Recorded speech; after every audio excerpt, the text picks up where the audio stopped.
امیر المومنین علیہ الصلوۃ والسلام نے نہج البلاغہ میں فرمایا ہے، اللہم صلی علی محمد وعلی محمد، تین چیزوں کے بارے میں فرمایا یہ حق ہے۔ حق ہے یعنی ایک حقیقت ہے۔ العین حق فرمایا، عین چشم بد کو کہا جاتا ہے، بد نظری جسے کہتے ہیں نا، بد نظری۔ عین کے بہت سارے معنی ہیں، عین کے معنی میں سے ایک معنی بد نظری ہے، بد نظری۔ العین حق فرمایا، بد نظری ایک حقیقت ہے، توہم نہیں ہے۔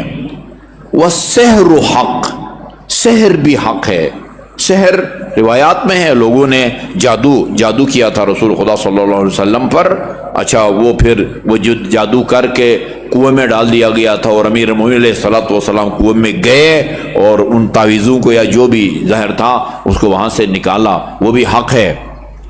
والتفاؤل حق، تفاؤل جسے کہتے ہیں نیک شگونی، نیک شگونی۔ ایک آدمی کا اللہ تعالیٰ اس کو بیٹا دیتا ہے تو اس کا نام سعید رکھتا ہے، اس امید سے کہ یہ مستقبل میں سعادت مند ثابت ہوگا۔ تفاؤل نیک شگونی حق ہے، تطیر غلط ہے، تطیر غلط ہے، بدشگونی اس کی کوئی حقیقت نہیں ہے۔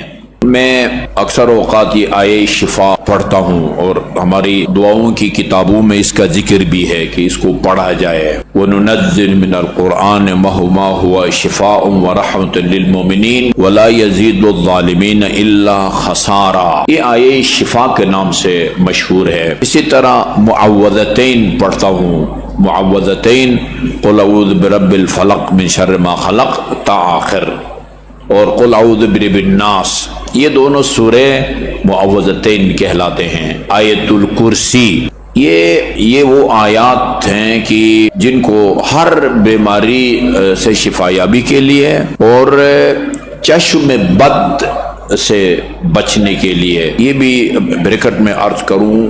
اچھا بھئی، آپ کس سفر پر نکل رہے ہیں، یہ لوگوں میں اس طرح کے توہمات ہیں، آگے سے بلی گزر جائے تو یہ آپ کو اس خطرے میں، جو سفر میں کوئی خطرہ ہے یا آپ کے کاروبار میں ناکامی کا خطرہ ہے۔ میں کہتا ہوں کہ آپ کسی سفر پر نکلنا چاہتے ہیں، آپ صدقے دے کے نکلیں، ایک بلی کیا بلیوں کا جلوس بھی گزرے تو آپ کو اللہ تعالیٰ اس صدقہ کی برکت سے ہر قسم کے شر سے، عذاب سے، بلا سے بچائے گا۔